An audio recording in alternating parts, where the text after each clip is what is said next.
இன்றைய அதிகாலை பொழுதினிலே நானும் என்னோடு சேர்ந்து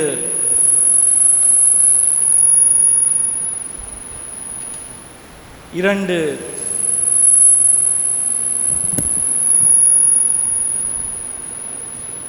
பிற மதத்தை பின்பற்றுகின்ற நபர்களும்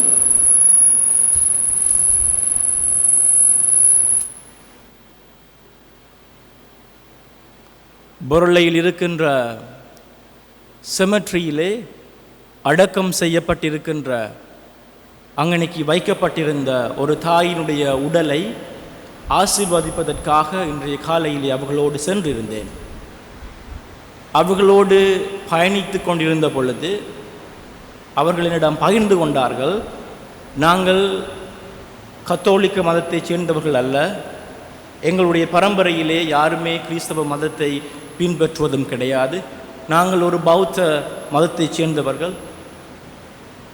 எங்களது வீட்டிலே அருகிலே இருக்கின்ற இந்த தாய் தனியாக பல வருடங்களாக வாழ்ந்து வந்தால், அவருடைய கணவர் இறந்து 13 வருடங்கள் இந்த தாயை அந்த வீட்டிலே வேலைக்கு இருந்த இன்னொரு தாய் அவர்களை அரவணைத்து பாதுகாத்து வந்தார்கள். இப்பொழுது அந்த தாய் இறந்து விட்டார்கள். அவர்களுடைய சொந்தங்கள், அவருடைய உறவினர்கள் எங்கு இருக்கிறார்கள் என்று எங்களுக்கு தெரியாது. அதை பற்றி நாங்கள் தேடினோம், எதுவும் கிடைக்கவில்லை.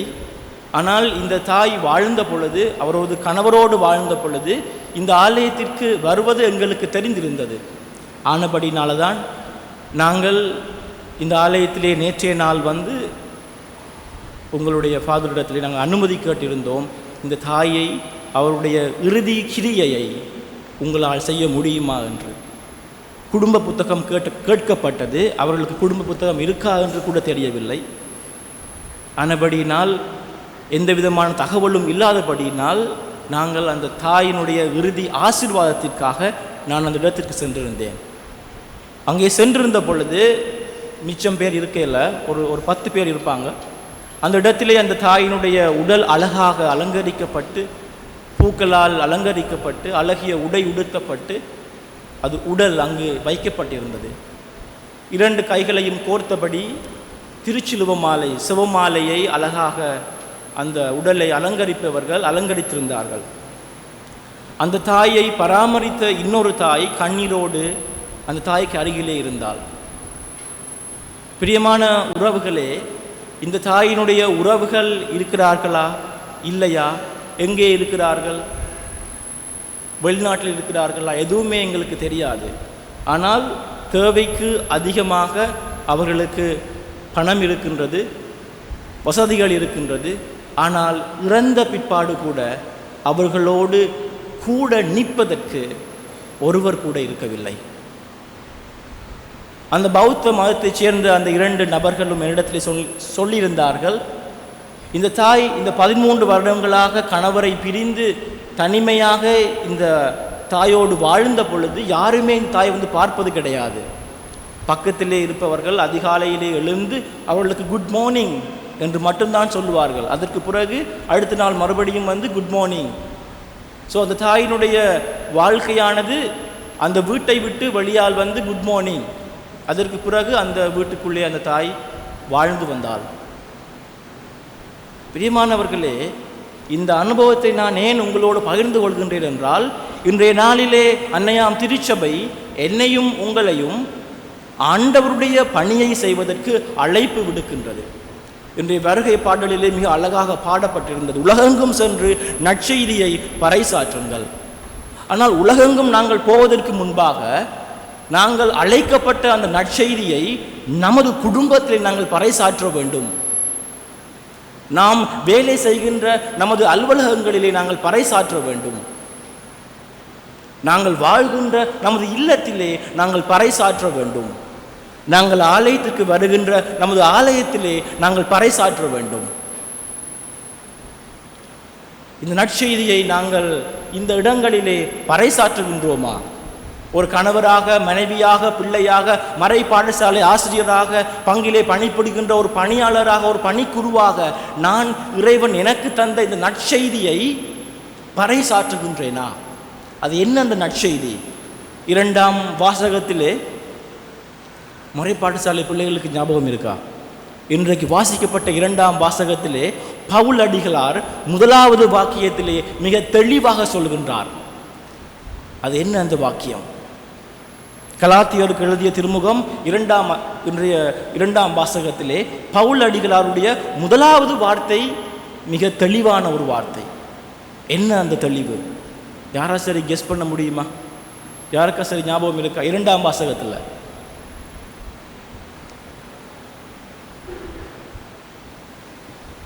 இங்கால யாரா சரி இல்லை.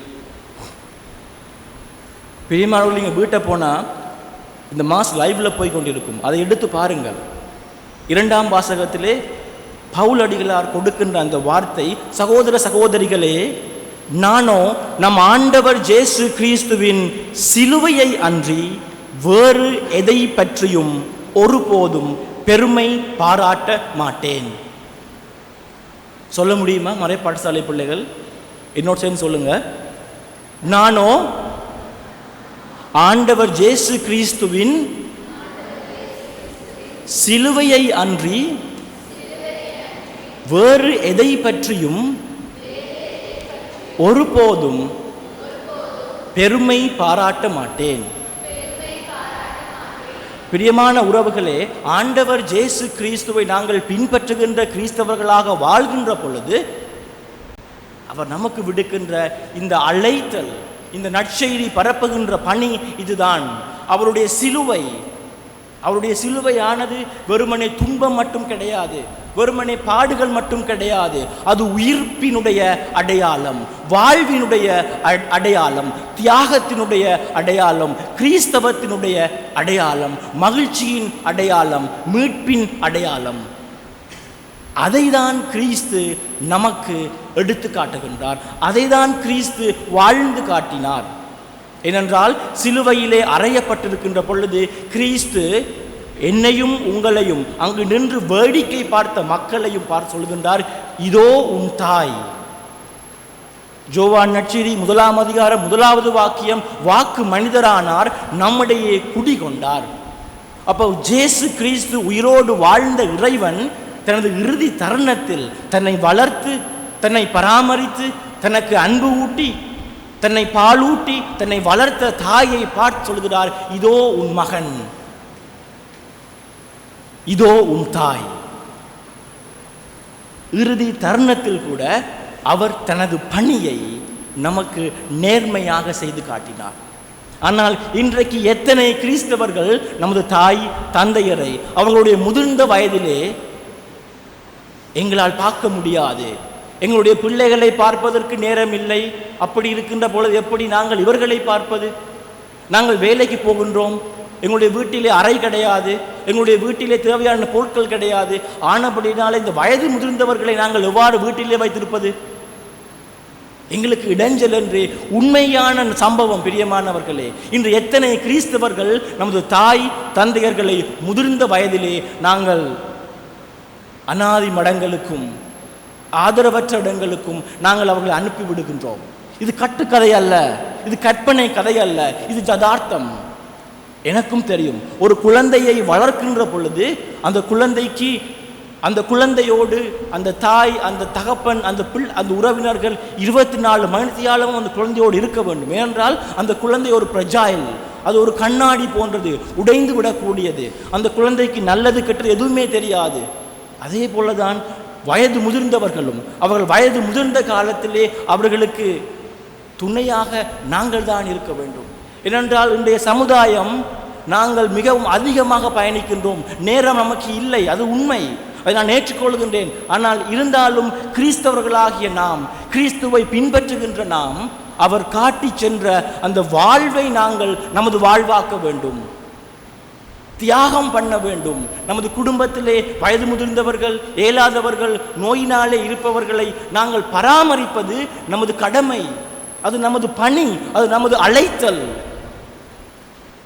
நாங்கள் அவர்களை பராமரிக்காவிட்டால், பிரியமான தந்தையர்களே, பிரியமான தாய்மார்களே, உங்களது பிள்ளைகள் உங்களை பராமரிக்க மாட்டார்கள். ஏனென்றால் தொட்டில் பழக்கம் சுடுகாடு மட்டும். நாங்கள் எதை பிள்ளைகளுக்கு வாழ்ந்து காட்டுகின்றோமோ அதை தான் இந்த பிள்ளைகளும் தங்களது வாழ்விலே எதிர்காலத்திலே வாழ முயற்சிப்பார்கள். ஆனபடியினால இன்றைய நல்ல நாளிலே ஆண்டவர் நமக்கு விடுக்கின்ற இந்த நற்செய்தியை பரப்புகின்ற இந்த அருமையான ஞாயிற்றுக்கிழமையிலே நமது குடும்பத்திலே நாங்கள் அமைதியை பரப்புகின்ற பணியாளர்களாக, நாங்கள் அமைதியை எடுத்து சொல்லுகின்ற ஒரு கணவராக, நாங்கள் அமைதியை விட்டு கொடுக்கின்ற ஒரு மனைவியாக, நாங்கள் அமைதியை பகிர்ந்து கொள்கின்ற ஒரு பணியாளராக இந்த ஆலயத்திலே பணிபுரிவதற்கு ஆண்டவரிடத்திலே வரம் கேட்போம். ஏனென்றால் இன்று நற்செய்தியிலே ஆண்டவர் சொல்கின்ற அந்த அழகிய வார்த்தை, நீங்கள் எந்த வீட்டிற்கு சென்றாலும் அங்கு அமைதி உண்டாகுக என முதலில் கூறுங்கள். அமைதியை விரும்புபவர் அங்கு இருந்தால் நீங்கள் வாழ்த்தி கூறிய அமைதி அவரிடம் தங்கும், இல்லாவிட்டால் அது உங்களிடமே திரும்பி வரும். ஆண்டவர் இயேசு இந்த நற்செய்தியை பரப்புவதற்கு நம்மிடத்திலே நீங்கள் என்ன டிகிரி படிச்சிருக்கிறீங்க, உங்களுக்கு என்ன குவாலிஃபிகேஷன் இருக்குது, உங்களுக்கு என்ன தெரியும், நீங்கள் இந்த பங்கில் 50 வருஷம் இருக்கிறீங்களா, இல்லாவிட்டால் உங்களுக்கு இந்த பங்கை பற்றி தெரியுமா, இல்லாவிட்டால் உங்களுக்கு இறை வார்த்தையை பற்றி தெரியுமா, இல்லாவிட்டால் நீங்கள் எந்த குவாலிஃபிகேஷனோடு இருக்கிறீங்கன்னு ஆண்டவர் கேட்கவில்லை. ஆண்டவர் கேட்பது, என்னை பின்பற்று, எனது வாழ்வை நீ வாழ்வாக்கு, நான் உனக்கு விட்டு சென்ற அமைதியை ஒருவர் மற்றவரோடு பகிர்ந்து கொள். இதுதான் இறைவன் நமக்கு விடுக்கின்ற அழைப்பு, இதுதான் இறை வார்த்தையை பரப்புகின்ற பணி. இறுதியாக, எத்தனை பேர் நாங்கள் அமைதியை பரப்புகின்றோமா, அல்லாவிட்டால் அடுத்தவரை பற்றி, அடுத்து செய்கின்ற காரியங்களை பற்றி நாங்கள் அவதூறாக பேசுகின்றோமா? கொசிப் என்பதற்கு தமிழ் அர்த்தம் எனக்கு உண்மைக்குமே தெரியாது. ஆனால் நம்முடைய வாழ்விலே நாங்கள் இந்த நம்முடைய வார்த்தையினாலே நாங்கள் எத்தனை பேரை காயப்படுத்துகின்றோம். இறை வார்த்தையை எடுத்துரைக்கின்ற பணியை செய்வதற்கு அழைக்கப்பட்ட நானும் நீங்களும் நமது வார்த்தையினாலே ஆண்டவருடைய அமைதியை பரப்புகின்றோமா, அல்லாவிட்டால் அடுத்தவருடைய மனதை, அந்த அடுத்தவர் சொல்கின்ற பொழுது அது கணவராக இருக்கலாம், மனைவியாக இருக்கலாம், நமது பங்கிலே பணிபுரிகின்ற பணியாளர்களாக இருக்கலாம், அவருடைய மனங்களை காயப்படுத்துகின்றோமா என்று சிந்தித்து நமது இந்த இறைவன் நமக்கு கொடுத்த இந்த அழைத்தலை, இந்த இறையாட்சியை பரப்புகின்ற இந்த ஞாயிற்றுக்கிழமையிலே ஆண்டவருடைய சீடராக மாறி நமது பாவங்களுக்கு மன்னிப்பு கேட்டு புதிய ஒரு வாழ்வு வாழ்வதற்கும் அவருடைய அமைதியை பரப்புகின்ற பிள்ளைகளாக வாழ்வதற்கும் வரம் கேட்டு இந்த கல்வாரி திருப்பலியிலே பயபக்தியோடு இணைந்து கொள்வோம். ஆமேன்.